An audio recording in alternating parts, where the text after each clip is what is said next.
there's one just very quick, simple question there to start with, and it is, have you heard of UDL or Universal Design for Learning before? Just so I can get a sense of people's knowledge of it in the room.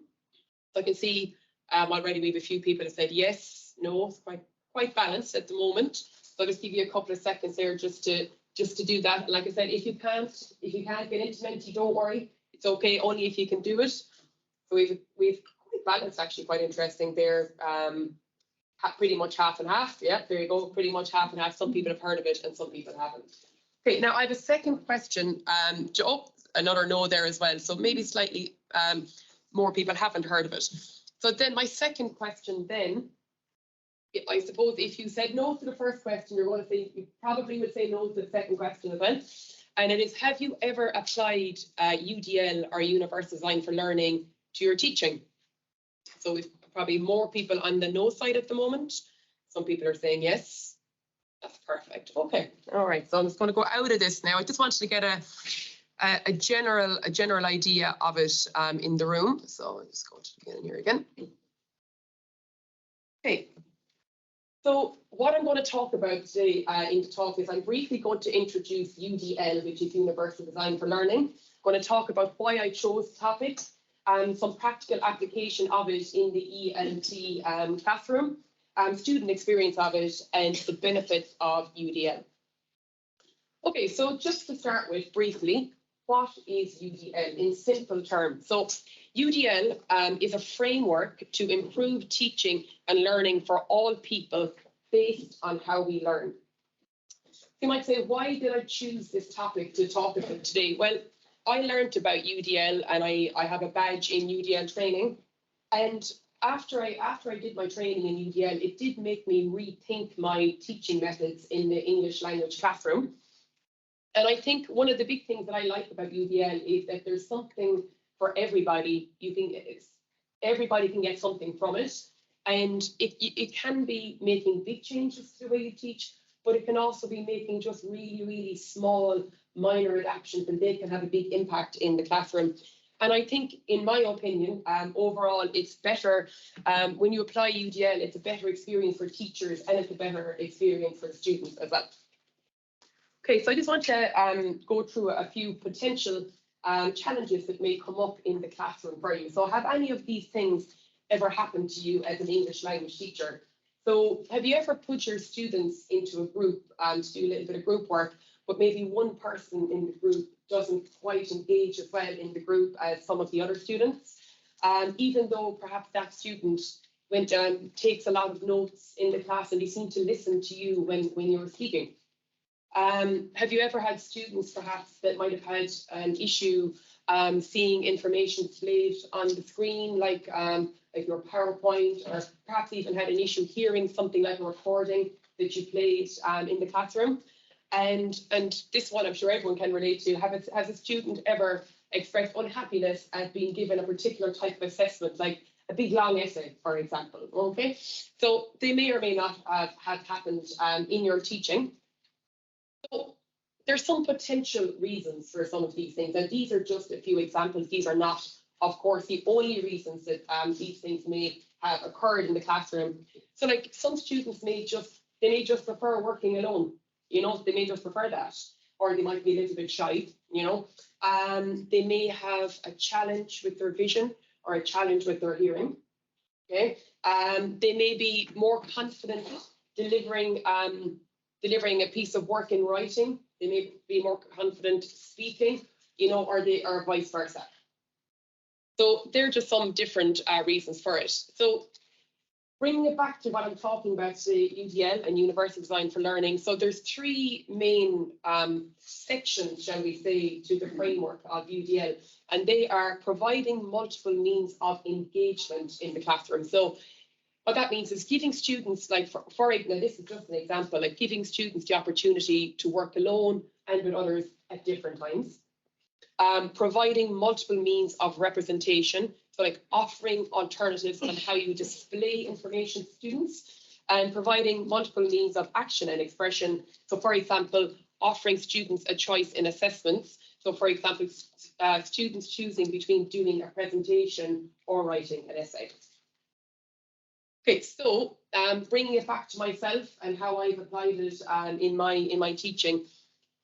So a while back, students had to do a presentation for me. So this was the assessment that I had given my students. They had to do a presentation, and I wanted to give them some feedback on their presentation.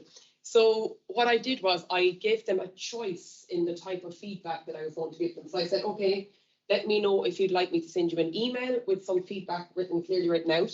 Would you like me to send you a quick voice note and just explain it in a voice note? Would you like me to make a little short video for you and just send you the video? Or would you like to have a short online meeting with me and I'll talk through the feedback with you? So if you were to link that back to UDL, you've got multiple means of representation there. So illustrating through multiple media. So they could read something, for example, they could listen to something, for example. Multiple means of engagement. So we're talking about optimizing individual choice and autonomy.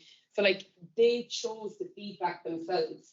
So you're hoping then if they choose it, that automatically they're more engaged. I would like you to send me a voice note. So then when you send it, you're hoping then that maybe they might engage it a little bit more.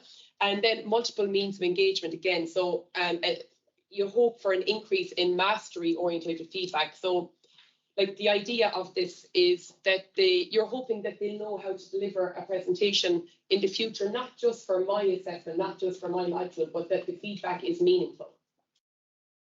Okay, so people often like ask me, well, then what did they choose? Okay, that's what people like to know. So first of all, it was a small group of students that I did this with.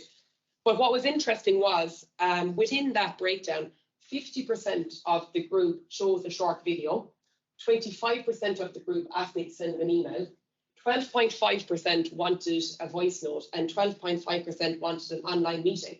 So like what I find really interesting about that is it was a small group, like less than 10 students. And within that group, somebody, all of the options were chosen. They didn't all just choose one thing. So I kind of touched on this already, the benefits, but like you're hoping that they're more invested because they chose the feedback themselves.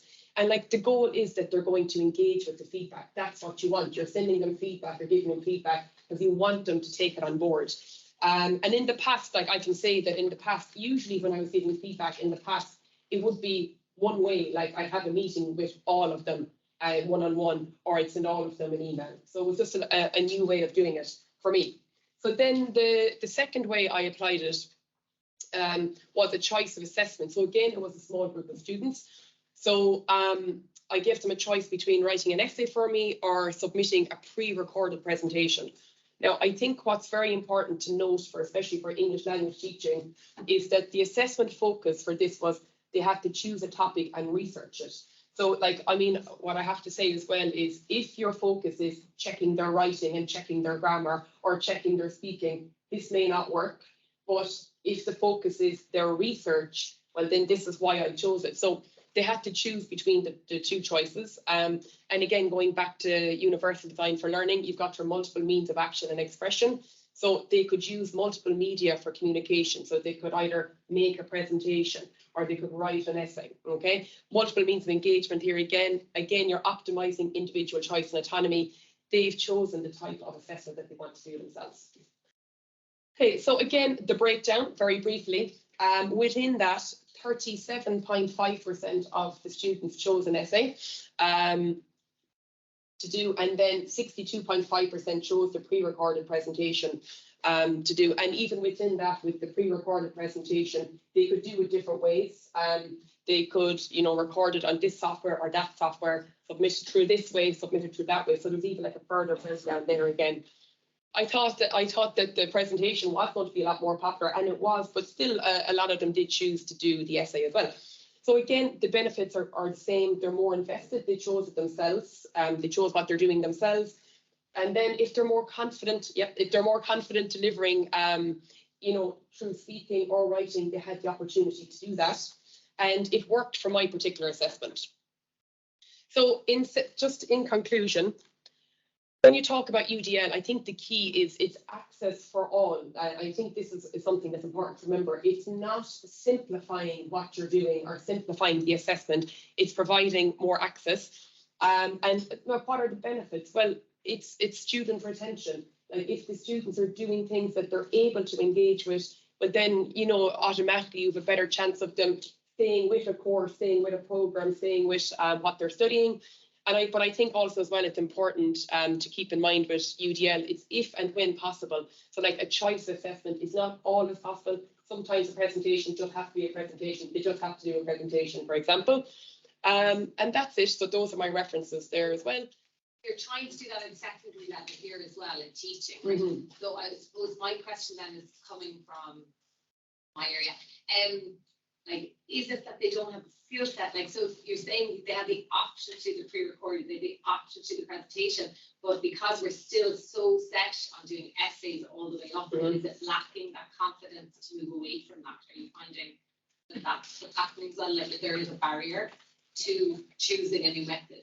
Oh, is there a barrier to UDL? Is it for the students? Do they out of the other option, say, because they don't have the skill set? It's like, I don't think it's about not having the skill set. I think it's more about giving them the opportunity to express themselves in a way that they're confident expressing themselves. Like, for example, like if you go back to the assessment that I spoke about there earlier, like the focus was, could they go and do research? Could they reference it? And then could they present the research to me? So like, you know, traditionally, like I would have always done that as an essay, but like, it's about kind of maybe rethinking, you know, does it have to be an essay? Like, is that what's important here? Or is it that they're actually able to go and research something? You know, I'm with you on that one. I mean, like the students themselves, they find it hard to go, how will I put that information together to give it back to her? Because traditionally they've been taught how to do it in an essay. Oh yeah, that's a very good question. So yeah, what you'd have to, like, in my opinion, you'd have to make sure that you've done enough in class to make sure that they're able to do it. So for example, like with the pre-recorded presentation, like I went through all the software with them. You can do it this way, you can do it that way, you can do it that way. And that's a very good question. And even with referencing, like I went through, like, how do you reference an image if they're putting an image into a presentation? How do you embed in-text citations into a presentation? So absolutely, you could create a bigger problem if you just say, go and do a lovely pre-recorded presentation and they haven't ever had any experience of it. So, and also I think on that point as well, if there's any like difference in the way you're marking it. So like if you're going to mark the essay slightly different to the presentation, like they should have that knowledge in advance. If you choose this option, you're going to be marked on this. However, if you choose this option, you'll be marked on that. And then they can make an informed decision. Yeah, that's a very good point. Absolutely, yeah. Yes. You mentioned you had small groups. What size would we be talking about? It was one group of 8 students. Okay. Yeah, and so like what I thought was interesting was even within that group, there was a big diversity of what they chose. Okay. Yeah. So I'm just thinking from a logistical perspective. Yeah. Do you know, now even in an ELT environment, in the school I'm in, we cap our class sizes at 15. Yes. So I'm just curious to know from a feedback perspective, etc. How did it take more time on your part?